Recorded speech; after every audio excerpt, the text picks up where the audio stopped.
오늘 보실 본문은 이사야서 61장입니다.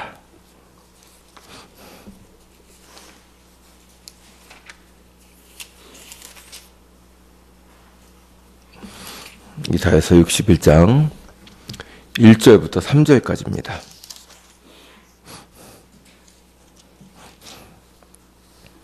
이사야서 61장 1절부터 3절까지를 한 절씩 교독하도록 하겠습니다. 제가 먼저 읽겠습니다. 주 여호와의 영이 내게 내리셨으니 이는 여호와께서 내게 기름을 부으사 가난한 자에게 아름다운 소식을 전하게 하려 하심이라. 나를 보내사 마음이 상한 자를 고치며 포로된 자에게 자유를, 갇힌 자에게 노임을 선포하며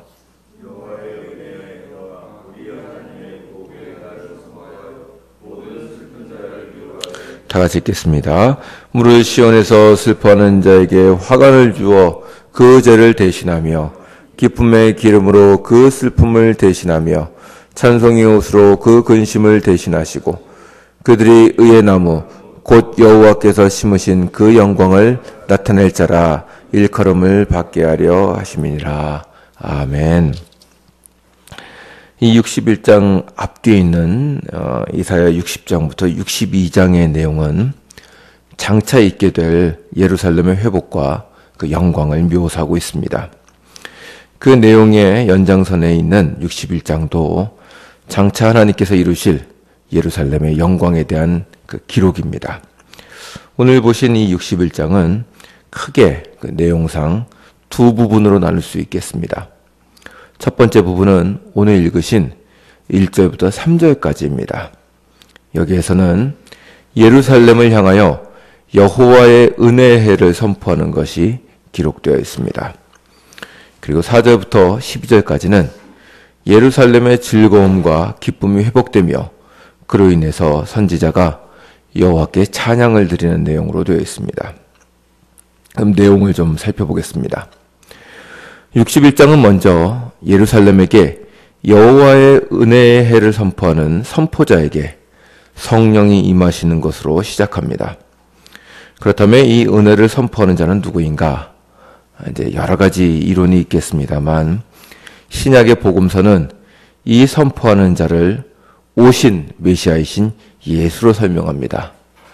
이제 지난주 주일날도 살펴보셨습니다만 누가복음 4장에서는 예수께서 이 구절이 자신에게서 응하셨다고 설명하고 있습니다. 예수께서는 이 치유하는 자가, 그러니까 성령이 임하여 치유하는 자가 자기 자신이라고 말씀하셨습니다.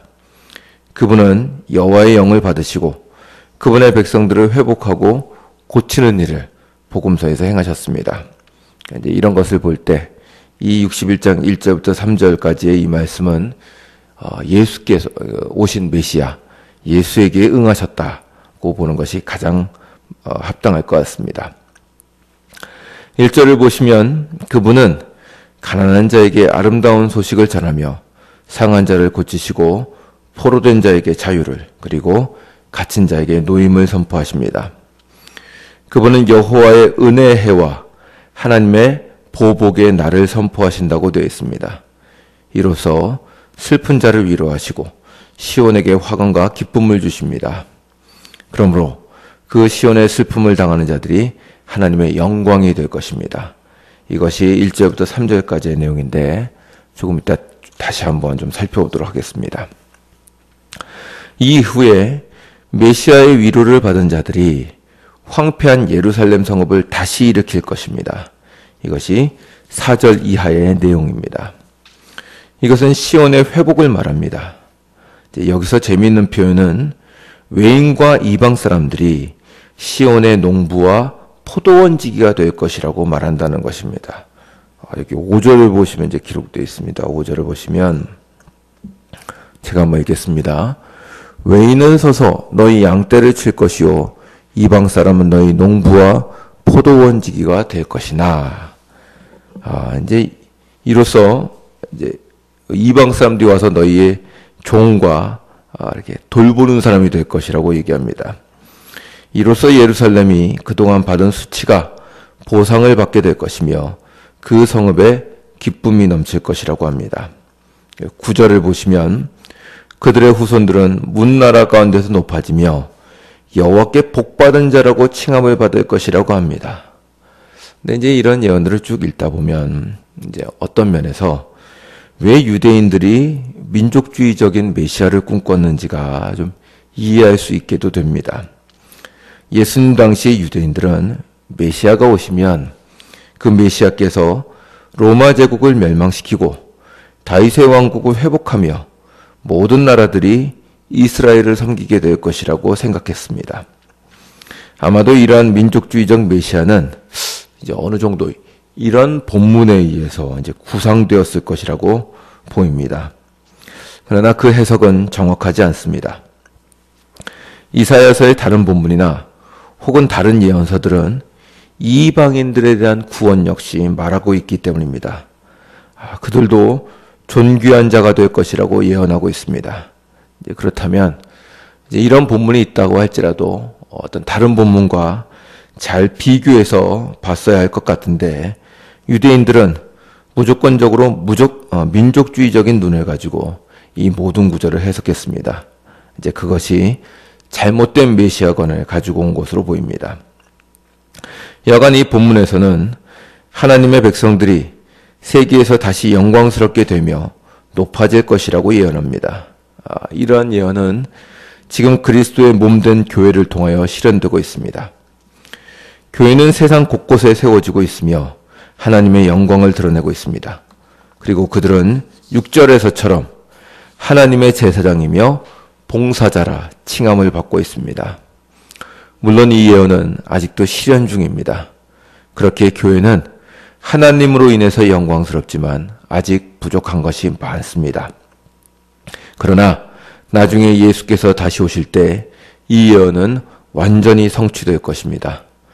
그때 영적 이스라엘인 교회는 완성되고 영광스럽게 될 것입니다.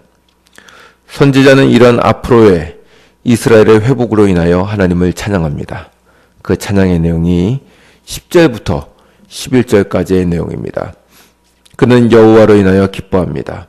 여호와께서 자신의 백성들에게 구원을 주시며 영광과 아름다운 것으로 단장해 주실 것이기 때문입니다. 이상이 61장의 전체적인 내용입니다. 이 참으로 아름다운 예언입니다. 메시아께서 오셔서 자기 백성들을 회복하실 것이며 그로 인해서 예루살렘이 다시 세워지고 온 세상 가운데서 영광스럽게 될 것이라는 것입니다. 아까 말씀드린 대로 이 예언은 신약에 오신 예수 그리스도를 예언하는 것이고 이미 그분이 세우신 교회의 영광으로 실현되고 있습니다. 그런데 이제 오늘 아침에 이 본문에서 여러분과 조금 더 생각해 보고자 하는 것은 메시아께서 행하실 사역에 대한 것입니다. 그분은 가난하고 마음이 상하고 포로되고 갇힌 자에게 자유와 치유를 주실 것이라고 되어 있습니다. 이 예언은 예수를 통해서 실현되었음을 잘 알고 있습니다.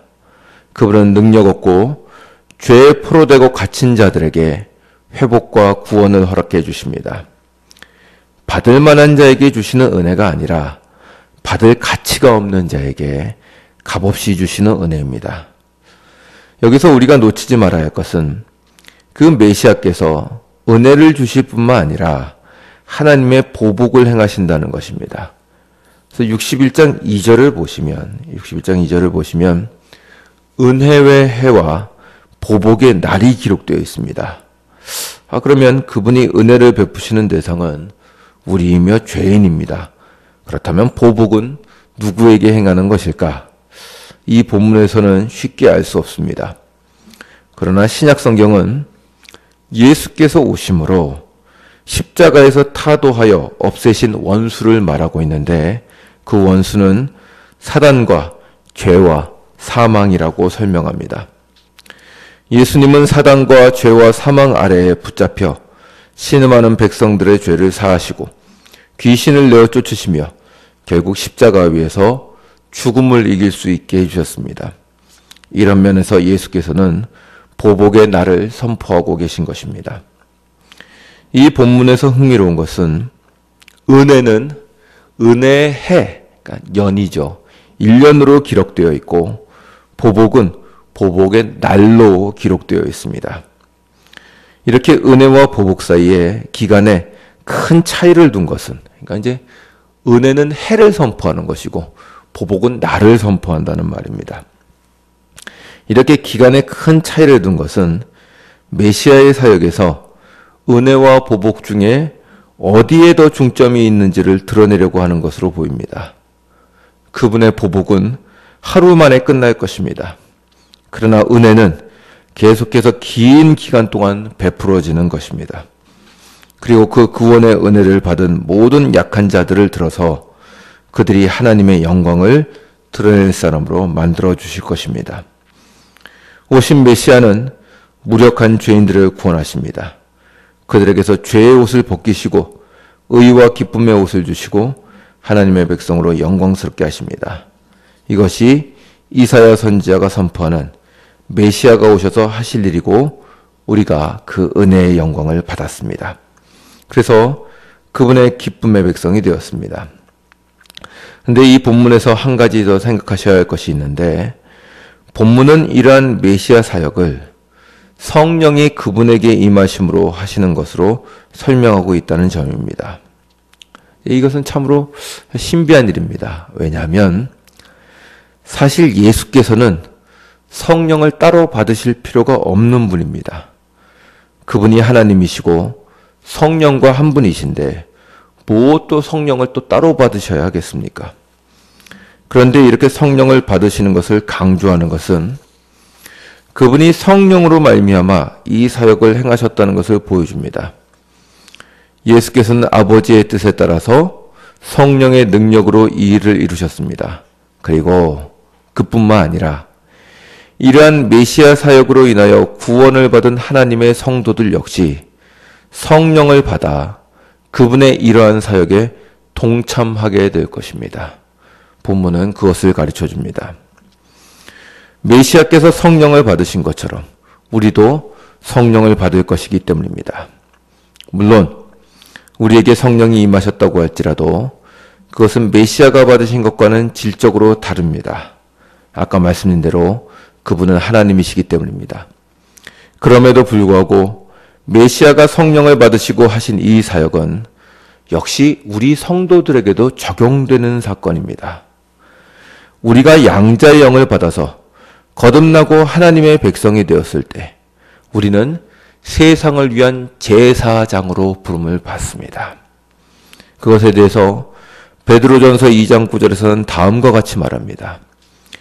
그러나 너희는 택하신 족속이요 왕같은 제사장들이요 거룩한 나라요 그의 소유가 된 백성이니 이는 너희를 어두운 데서 불러내어 그의 기이한 빛에 들어가게 하신 이의 아름다운 덕을 선포하게 하려 하심이라. 그렇습니다.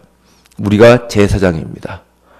제사장이 된다는 말은 제사를 할 백성들이 있다는 말입니다. 제사장은 홀로 있지 않습니다. 제사장이 있다는 것은 그가 위하여 기도하며 율법을 가르쳐야 할 백성들이 있는 것입니다. 우리에게 왕의 제사장이라고 말씀하실 때는 기도하고 우리가 율법을 가르쳐야 할 대상이 있는 것입니다.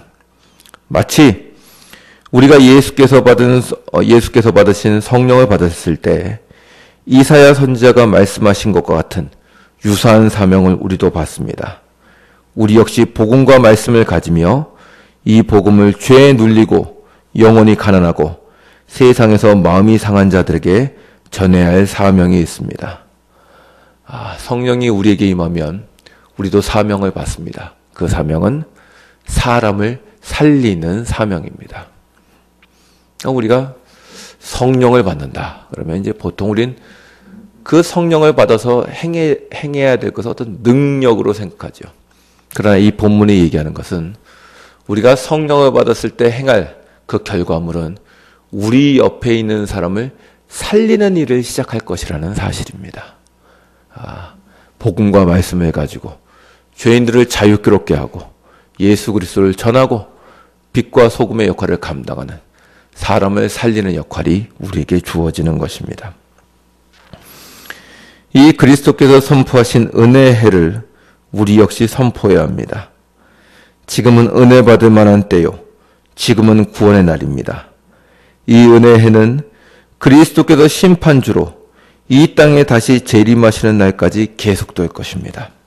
그리고 그때까지 우리도 역시 은혜의 해를 선포하며 죄인을 구원하며 좌절한 자를 위로하여 그리스도를 알리는 사명을 계속해야 합니다.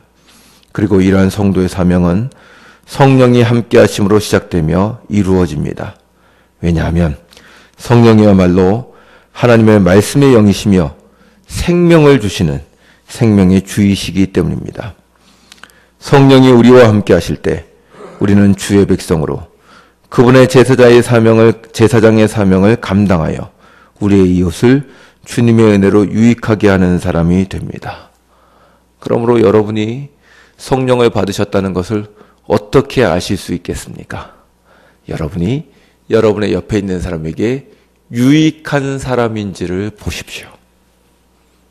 여러분들이 그리스도에 드러내며 유익한 사람으로 있다면 여러분은 성령을 받은 사람이 확실합니다.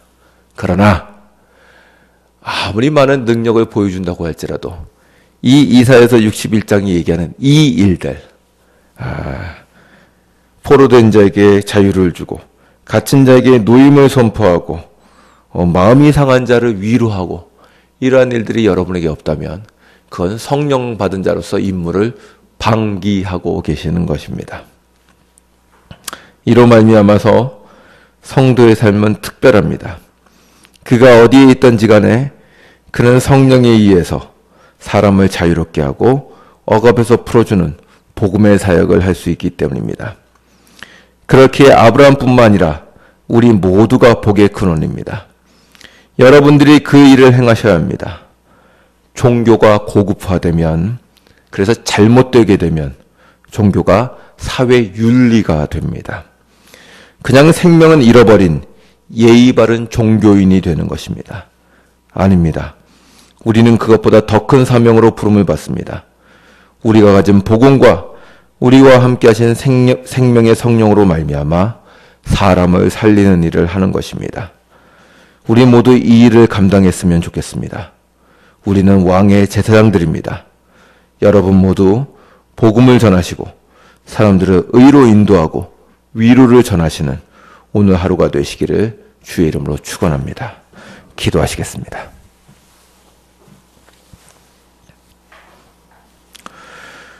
주님, 오신 메시아께서 성령이 임하시자 그분의 공생애를 시작하셨습니다. 사람을 살리고 죄인을 구원하며 위로하는 일을 시작하셨습니다. 주님, 그 예수께서 받으신 성령을 저희도 받았습니다. 그렇다면 우리도 주께서 하신 일을 하게 될 것입니다. 복음을 전하며 사람에게 위로를 주며 절망에 빠진 사람에게 하나님의 복음을 전하게 될 것입니다. 주님, 이 일을 우리가 하고 있는지 돌아보게 하여 주시옵소서.